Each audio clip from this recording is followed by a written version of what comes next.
సింపుల్గా ఇంట్లోనే ఇలా చేసుకోవచ్చు పూజ.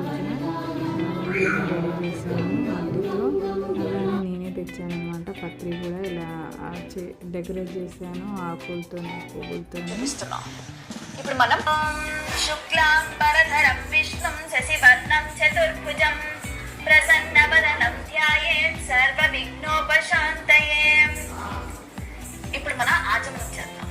ఓం కేశవాయ నమః, ఓం నారాయణాయ నమః, ఓం మాధవాయ నమః, ఓం గోవిందాయ నమః, విష్ణవే నమః, మత్సూదనాయ నమః, త్రివిక్రమాయ నమః, వామనాయ నమః, శ్రీధరాయ నమః, ఋషికేశాయ నమః, పద్మనాభాయ నమః, దామోదరాయ నమః, సంకర్షణాయ నమః, వాసుదేవాయ నమః, ప్రద్యుమ్నాయ నమః, నిరుద్ధాయ నమః, పురుషోత్తమాయ నమః, అధోక్షజాయ నమః, నారసింహాయ నమః, అచ్యుతాయ నమః, జనార్దనాయ నమః, ఉపేంద్రాయ నమః, హరయే నమః, శ్రీకృష్ణాయ నమః. ఇప్పుడు కొన్ని అక్షంతలు తీసుకొని వాసన చూసి మీ ఎడం వైపు వదిలేస్తూ ఈ మంత్రాన్ని చదవండి. ఓం ముత్తిష్టంత భూత పిశాచ ఏతే భూమి భారకాః ఏతేషామ విరోధేన బ్రహ్మ కర్మ సమారభే. ఇప్పుడు మనం ప్రాణాయామం చేద్దాం. ప్రాణాయామానికి ముద్ర ఇది. గాయత్రి మంత్రం అలవాటు ఉన్న వాళ్ళు గాయత్రి మంత్రం చదువుకోవచ్చు. అలవాటు లేని వాళ్ళు ఇప్పుడు మేము చదివే మంత్రాన్ని చదివి అప్పుడు ప్రాణాయామం చేయొచ్చు. పూరకం కుంభకం చైవారేచకం తదనంతరం ప్రాణాయామమిదం ప్రోక్తం సర్వదేవ వశంకరం.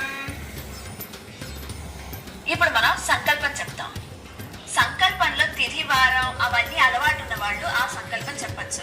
లేకపోతే ఇక్కడ సంక్షిప్త సంకల్పం అని మేము ఒకటి చెప్తాం. అది చెప్పన్నా పూజ మొదలెట్టచ్చు. మమ ఉపాద సమస్త దురిత క్షేత్వారా శ్రీ వరసిద్ధి వినాయక దేవతా ప్రీత్యర్థం శుభే శోభనే ముహూర్తే సమస్త దేవతా బ్రాహ్మణ హరిహర గురుచరణ సన్నిధౌ అస్మాకం సహ కుటుంబానాం క్షేమ స్థైర్య ధైర్య విజయ అభయ ఆయురారోగ్య ఐశ్వర్యాభివృద్ధ్యర్థం ధర్మార్థ కామ మోక్ష చతుర్విధ పురుషార్థ ఫల సిద్ధ్యర్థం సకల లోక కళ్యాణార్థం సర్వ విఘ్న నివారణార్థం వేద సంప్రదాయాభివృద్ధ్యర్థం ధనధాన్య సమృద్ధ్యర్థం ఇష్టకామ్యార్థ సిద్ధ్యర్థం అస్మిన్ దేశే గోవధ నిషేధార్థం గో సంరక్షణార్థం శ్రీ వరసిద్ధి వినాయక దేవతా ఉద్దిశ్య యావత్ శక్తి ధ్యాన ఆవాహనాది షోడశోపచార పూజాం కరిష్యే. మీ ఉంగరం వేలుతో జలాన్ని ముట్టుకోండి. ఇప్పుడు ఘంటానాదం చేస్తూ ఈ మంత్రాన్ని చదవండి. ఆగమార్థంతు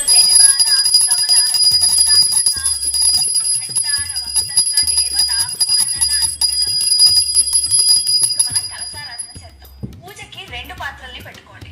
ఒకటి మనం ఆచమనం చేసేందుకు, ఇంకొకటి దేవుడికి ఉపచారాలు చేసేందుకు. ఇప్పుడు మనం కలశారాధన దేవుడికి ఉపచారం చేసే పాత్రలో చేద్దాం. ఈ కలశంలోని జలాన్ని తిప్పుతూ ఈ మంత్రాన్ని చదవండి. కలశస్య ముఖే విష్ణు కంఠే రుద్ర సమాశ్రితః మూలే తత్ర స్థితో బ్రహ్మో మధ్యే మాతృగణాతీతాః కుక్షోతు సాగరాః సర్వే సప్త ద్వీపా వసుంధరా ఋగ్వేదోదయ యజుర్వేద సామవేదో అథర్వణః అంగైశ్చ సహితాః సర్వే కలశాంబు సమాశ్రితాః గంగే చ యమునే చైవ గోదావరి సరస్వతి నర్మదా సింధు కావేరీ జలేస్మిన్ సన్నిధం కురు. ఇప్పుడు ఈ జలాన్ని పూజా ద్రవ్యాల పైన మీ మీద చిలకరించుకోండి. పూజా ద్రవ్యాన్ని దేవమాత్మానం సంప్రోక్ష. ఇప్పుడు మనం ఈ పూజకి ఏ విఘ్నాలు రాకుండా ముందు గణపతి పూజ చేద్దాం. అదేంటండి గణపతి పూజ మళ్ళీ గణపతి పూజకి ముందా? మీకు ఈ అనుమానం రావచ్చు కదా, అందుకని జాగ్రత్తగా వినండి. ఇప్పుడు మనం చేయబోయే పూజ విఘ్నహర్త గణేష్ కి, అంటే ఈ పూజకి ఏ విఘ్నాలు రాకుండా చూసే గణపతికి. దీని తర్వాత మనం చేయబోయేది సృష్టి స్థితి లయకారకమైన గణపతికి.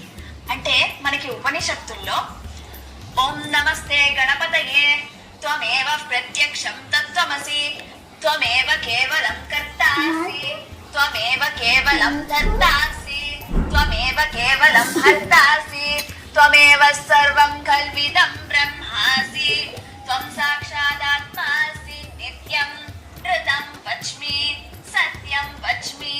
అలా ఉపనిషత్తుల్లో చెప్పిన గణపతికి మనం తర్వాత పూజ చేద్దాం. అందుకని విఘ్నాలు రాకుండా పసుపు గణపతికి అక్షింతలతో పూజ చేస్తూ ఈ మంత్రాన్ని చదవండి. అథో నిర్విఘ్న పరిసమాప్త్యర్థం గణపతి పూజాం కరిష్యే. ఉంగరం వేలుతో జలాన్ని ముట్టుకోండి. వక్రతుండ మహాకాయ కోటి సూర్య సమప్రభా నిర్విఘ్నం కురు మే దేవ సర్వకార్యేషు సర్వదా సుముఖస్యేకదంతస్య కపిలో గజకర్ణకః లంబోదరస్య వికటో విఘ్నరాజో గణాధిపా ధూమకేతుర్గణాధ్యక్షः బాలచంద్రో గజాననः వక్రతుండ శూర్పకర్ణో హేరంబస్కంద పూర్వజः షోడశైతాని నామాని యః పఠేత్ శృణుయాదపి విద్యారంభే వివాహే చ ప్రవేశే నిర్గమే తథా సంగ్రామే సర్వకార్యేషు విఘ్నస్తస్య న జాయతే. ఇప్పుడు మీరు పూజ చేసిన పసుపు గణపతి దగ్గర ఉన్న అక్షింతల్ని శిరస్సు మీద ధరించండి. దాని తర్వాత మనం అసలైన వినాయక వ్రతాన్ని ప్రారంభిద్దాం. ఇప్పుడు మనం గణపతికి షోడశోపచార పూజ చేద్దాం. ముందుగా ధ్యానం. గణపతిని ఊహించుకొని ఆయన మీ ఇంటికి పరివార సమేతంగా వస్తున్నట్టు ధ్యానించండి.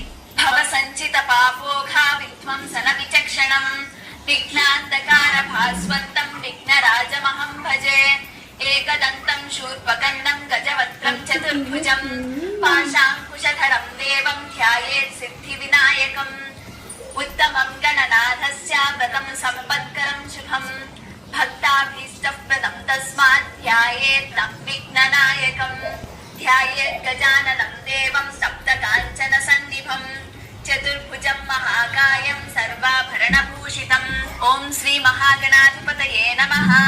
ధ్యాయామి. ఈ ఉపచారానికి అక్షింతలు సమర్పించండి స్వామి. ఇప్పుడు మనం స్వామిని ఆహ్వానిద్దాం. అగ్రాగచ్చ జగత్పంచాసుర రాజాశ్వర అనాథనాథ సర్వజ్ఞ గౌరీ గర్భ సముద్భవ. ఓం శ్రీ మహాగణాధిపతయే నమః. ఆవాహయామి. ఈ ఉపచారానికి కూడా అక్షింతలు సమర్పించండి. ఇప్పుడు మనం స్వామికి ఆసన ఉపచారాన్ని సమర్పిద్దాం. భౌతికై పుష్యరాగైశ్చ నానారత్నై విరాజితం రత్నసింహాసనం చారు ప్రీత్యర్థం ప్రతిగృహ్యతాం. ఓం శ్రీ మహాగణాధిపతయే నమః. నవరత్నఖచిత సింహాసనం సమర్పయామి. ఈ ఉపచారానికి కూడా స్వామికి అక్షింతల్ని సమర్పించండి. తర్వాత ఉపచారం బాహ్యం.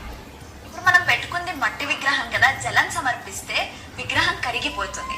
అందుకు స్వామికి జలాన్ని చూపించండి. గజవక్త్ర నమస్తేస్తు సర్వాభీష్ట ప్రదాయక భక్త్యా వాద్యం మయా దత్తం గృహాణద్విరదానన. ఓం శ్రీ మహాగణాధిపతయే నమః. పాదయోః పాద్యం సమర్పయామి. ఈ ఉపచారానికి జలం సమర్పించండి. ఇప్పుడు మనం అర్ఘ్యం సమర్పిద్దాం స్వామికి. గౌరీపుత్ర నమస్తేస్తు శంకర ప్రియనందన గృహాణార్ఘ్యం మయా దత్తం గంధ పుష్పాక్షతైర్యుతం. ఓం శ్రీ మహాగణాధిపతయే నమః. హస్తయోరర్ఘ్యం సమర్పయామి. ఈ ఉపచారానికి జలం సమర్పించండి. తర్వాత ఉపచారం ఆచమనం. అనాథనాథ సర్వజ్ఞ గీర్వాణ గణ పూజిత గృహాణాచమనం దేవా తుభ్యం దత్తం మయా ప్రభో. ఓం శ్రీ మహాగణాధిపతయే నమః. ఆచమనీయం సమర్పయామి. లదిక్షీర సమాయుక్తం మధ్వాధ్యేన సమన్వితం మధుపర్కం గృహాణేదం గజవక్త్రం నమోస్తుతే. ఓం శ్రీ మహాగణాధిపతయే నమః. మధుపర్కం సమర్పయామి. ఇప్పుడు మనం స్వామికి పంచామృత స్నానం సమర్పిద్దాం. మీ దగ్గర చిన్న విగ్రహం ఉంటే అభిషేకంగా చేయొచ్చు, లేకపోతే స్వామికి ఇలా చూపించి దాన్ని వేరే పాత్రలో వదిలేయచ్చు. స్నానం పంచామృతైర్దేవ గృహాణ గణనాయక అనాథనాథ సర్వజ్ఞ గీర్వాణ గణ పూజిత. ఓం శ్రీ మహాగణాధిపతయే నమః. పంచామృత స్నానం సమర్పయామి. ఇప్పుడు మనం స్వామికి శుద్ధోదక స్నానాన్ని సమర్పిద్దాం. గంగాది సర్వతీర్థేభ్యః ఆహృతైర్రమలైజ్వలైః స్నానం కురుష్వ భగవన్ ఉమాపుత్ర నమోస్తుతే. ఓం శ్రీ మహాగణాధిపతయే నమః. శుద్ధోదక స్నానం సమర్పయామి. ఇప్పుడు మనం స్వామికి వస్త్రయుగ్మాన్ని సమర్పిద్దాం. మీరు బట్టలు పెట్టదలుచుకుంటే స్వామికి ఇక్కడ బట్టలు పెట్టొచ్చు, లేకపోతే మీరు ఇలా దూదితో చేసిన 2 వస్త్రాలని తయారు చేసి వాటిని స్వామికి సమర్పించవచ్చు.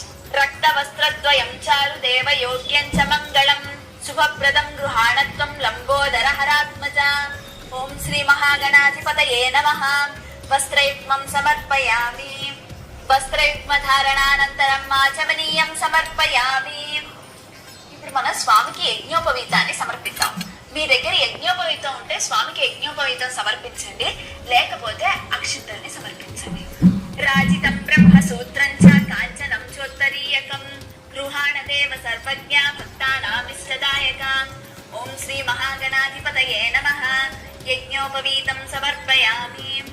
ఇప్పుడు మనం స్వామికి గంధాన్ని సమర్పిద్దాం.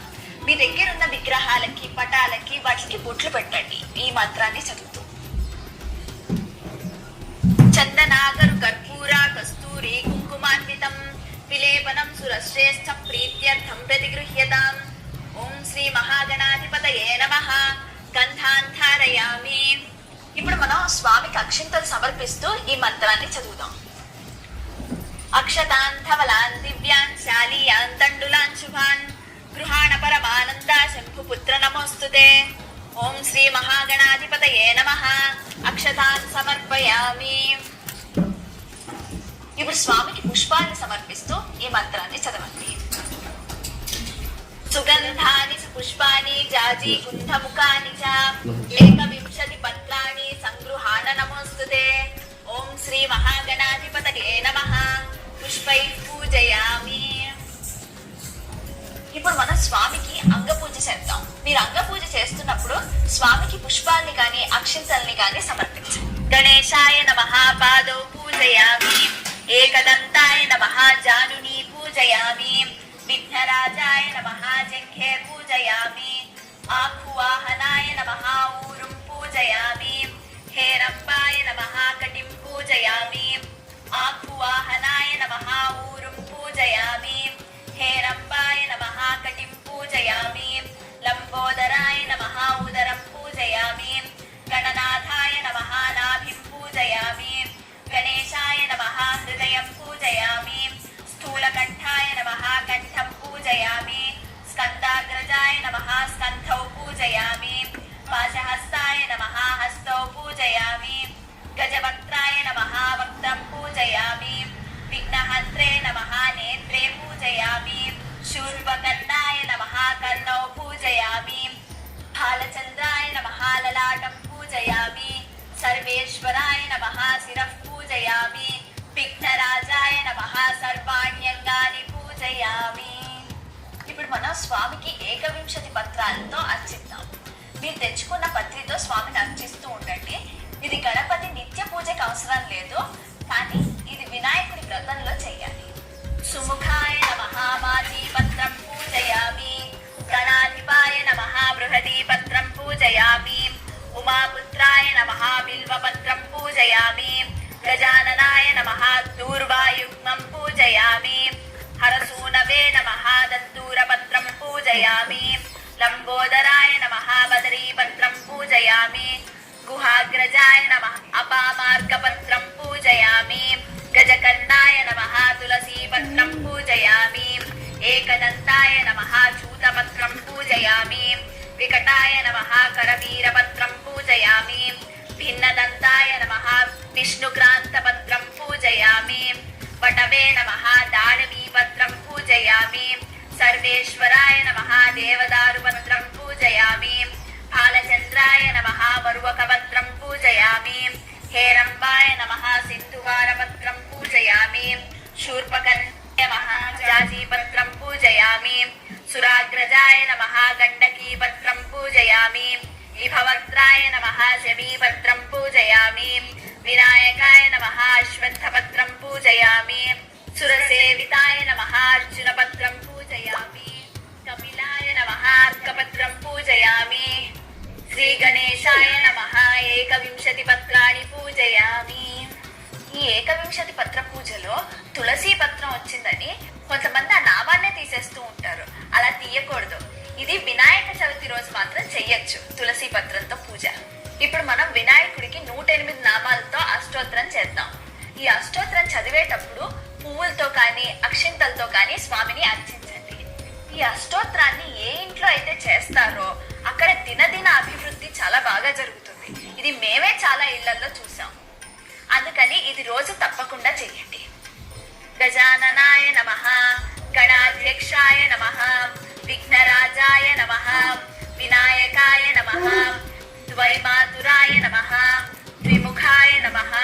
ప్రముఖాయ నమః సుముఖాయ నమః కృతినే నమః సుప్రదీపాయ నమః సుఖనిధయే నమః సురాధ్యక్షాయ నమః సురారిఘ్నాయ నమః మహాగణపతయే నమః మాన్యాయ నమః మహాకాలాయ నమః మహాబలాయ నమః హేరంభాయ నమః లంబజఠరాయ నమః హ్రస్వగ్రీవాయ నమః మహోదరాయ నమః మదోత్కటాయ నమః మహావీరాయ నమః మంత్రినే నమః మంగళసుస్వరాయ నమః ప్రమథాయ నమః ప్రథమాయ నమః ప్రాజ్ఞాయ నమః విఘ్నకర్త్రే నమః విఘ్నహంత్రే నమః విశ్వనేత్రే నమః విరాట్పతయే నమః శ్రీపతయే నమః వాక్పతయే నమః శృంగారిణే నమః ఆశ్రితవత్సలాయ నమః శివప్రియాయ నమః శీఘ్రకారిణే నమః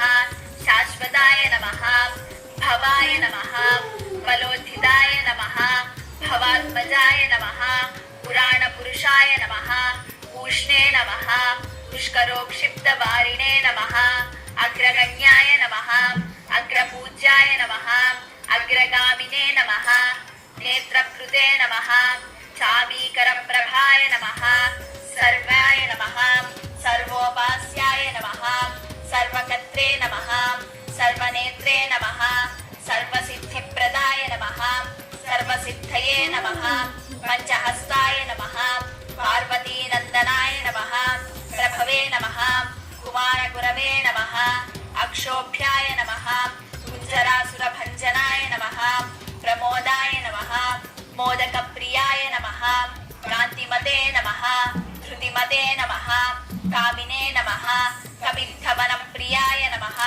బ్రహ్మచారిణే నమః బ్రహ్మరూపిణే నమః బ్రహ్మవిద్యాదిదానభువే నమః జిష్ణవే నమః విష్ణుప్రియాయ నమః భక్తజీవితాయ నమః జితమన్మథాయ నమః ఐశ్వర్యకారణాయ నమః ధ్యాయసే నమః యక్షకిన్నరసేవితాయ నమః గంగాసుతాయ నమః గణాధీశాయ నమః గంభీరనినదాయ నమః వటవే నమః అభీష్టవరదాయ నమః జ్యోతిషే నమః భక్తనిదయే నమః భావగమ్యాయ నమః మంగళప్రదాయ నమః అవ్యక్తాయ నమః అప్రాకృతపరాక్రమాయ నమః సత్యధర్మిణే నమః సఖయే నమః సరసాంబునిధయే నమః మహేశాయ నమః దివ్యాంగాయ నమః మణికింకిణిమేఖలాయ నమః సమస్తదేవతామూర్తయే నమః సహిష్ణవే నమః సతతోద్ధితాయ నమః విఘాతకారిణే నమః విశ్వకృసే నమః విశ్వరక్షాకృతే నమః కళ్యాణగురవే నమః ఉన్మత్తవేషాయ నమః అపరాజితే నమః సమస్త జగదాధారాయ నమః సర్వైశ్వర్యప్రదాయ నమః ఆక్రాంత చిరచిత్రభవే నమః శ్రీ విఘ్నేశ్వరాయ నమః శ్రీ వరసిద్ధి వినాయక స్వామినే నమః. ఇప్పుడు మనం పంచోపచారాలకి వెళ్లేందుకు ముందు మీకు ఒక అద్భుతమైన విషయం చెప్పాలనుకుంటున్నాను. మన తెలుగు వాళ్ళు సామాన్యంగా గణపతి పూజ మాత్రమే చేస్తారు. కానీ దశాంగం కుక్కులోపేతం గోకృతేన సమన్వితం ఉమాసుత నమస్తుభ్యం గృహాణ వరదో భవ. ఓం శ్రీ మహాగణాధిపతయే నమః. ధూపమాఘ్రాపయామి. ఇప్పుడు స్వామికి దీపం చూపిస్తూ ఈ మరక్తి సంయుక్తం మహినాయోక్తం మయా గృహాణ మంగళం దీపం ఈశపుత్ర నమోస్తుతే. ఓం శ్రీ మహాగణాధిపతయే నమః. దీపం దర్శయామి. ధూపదీపానంతరం ఆచమనీయం సమర్పయామి. సుగంధాన్ సుకృతాన్ శైవాన్ మోదకాన్ కృతపాచితాన్ నైవేద్యం గృహ్యతాం దేవ క్షణముద్గైః ప్రకల్పితాన్. భక్ష్యం భోజ్యం చ లేహ్యం చ చోష్యం పానీయమేవ చ. ఇదం గృహాణ నైవేద్యం మయా దత్తం వినాయక. ఓం శ్రీ మహాగణాధిపతయే నమః. మహానైవేద్యం సమర్పయామి.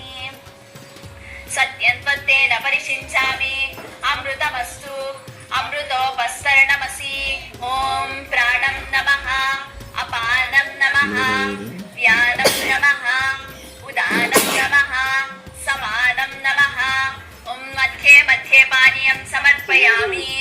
అమృతమస్తు అమృతాభిధానమసి. పరబ్రహ్మణే నమః సర్వేభ్యో దేవేభ్యో నమః.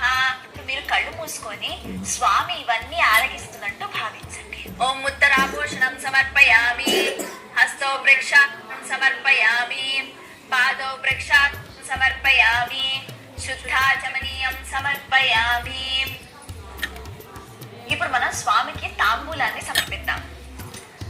భూగే ఫలైస్స కర్పూరైర్నాగవల్లేదళైర్యుతం ముక్తాచూర్ణ సమాయుక్తం తాంబూలం ప్రతిగృహ్యతాం. ఓం శ్రీ మహాగణాధిపతయే నమః.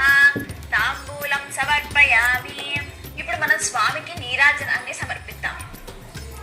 ఘృతవస్తి సహస్రైశ్చ కర్పూర శకలైస్తదా నీరాజనం మయా దత్తం గృహాణ వరదో భవ. ఓం శ్రీ మహాగణాధిపతయే నమః. కర్పూర నీరాజనం దర్శయామి. నీరాజనానంతరం ఆచమనీయం సమర్పయామి. ఇక్కడ చాలా మందికి ఒక ప్రశ్న రావచ్చు, హారతి అద్దుకోవచ్చా అద్దుకోకూడదా అని. కొన్ని సాంప్రదాయాల్లో హారతి అద్దుకోవచ్చు, కొన్ని సాంప్రదాయాల్లో అద్దుకోరు. ఏది ఫాలో అయినా మనకి మంచిదే. ఇప్పుడు మనం స్వామికి దూర్వాయుత్మ పూజ చేద్దాం. దీనికి గరికని 11 కట్ల కింద కట్టండి. గణాధిపాయ నమః దూర్వాయుత్మం పూజయామి. ఉమాపుత్రాయ నమః దూర్వాయుత్మం పూజయామి. ఆకువాహనాయ నమః దూర్వాయుత్మం పూజయామి. వినాయకాయ నమః దూర్వాయుత్మం పూజయామి. ఈశపుత్రాయ నమః దూర్వాయుత్మం పూజయామి. సర్వసిద్ధిప్రదాయకాయ నమః దూర్వాయుత్మం పూజయామి. ఏకదంతాయ నమః దూర్వాయుత్మం పూజయామి.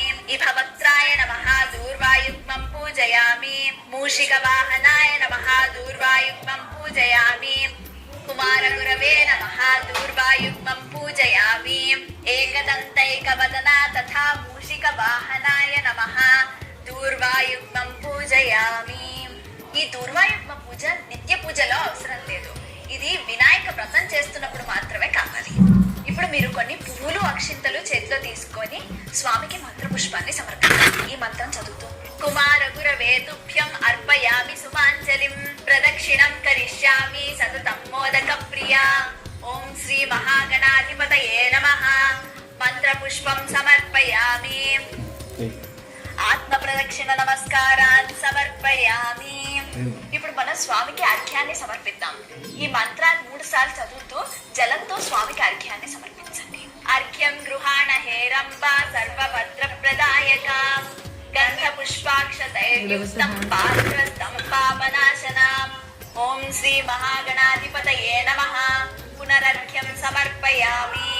చతుర్చామర గీతలుచాం దౌళికాశ్వారోహణ గజారోహణ సమస్త రాజోపచారాన్ మనసా సమర్పయామి. నమః. పునరర్ఘ్యం సమర్పయామి. చతుర్చామర గీతలుచాం దౌళికాశ్వారోహణ గజారోహణ సమస్త రాజోపచారాన్ మనసా సమర్పయామి. యస్య స్మృత్యాచ నామో తపః పూజా క్రియాదిషు న్యూనం సంపూర్ణతామ్యాది సత్యో వందే తమచ్యుతం. మంత్రహీనం క్రియాహీనం భక్తిహీనం గణాధిపా యత్పూజితం మయా దేవా పరిపూర్ణం తదస్తుతే. అనయా యథాశక్తి పూజయా చ భగవాన్ సర్వాత్మకః శ్రీ మహాగణపతి దేవత సుప్రసన్న సుప్రియతో వరదో భవతు. నిత్య పూజ చేసుకునే వాళ్ళు ఇక్కడతో పూజ ముగించి స్వస్తి చెప్పచ్చు. వినాయక వ్రతం చేసేవాళ్ళు ఇక్కడ కథ చదవాలి. కథ కింద డిస్క్రిప్షన్ లో ఉంది, తీసి చదువుకోవచ్చు.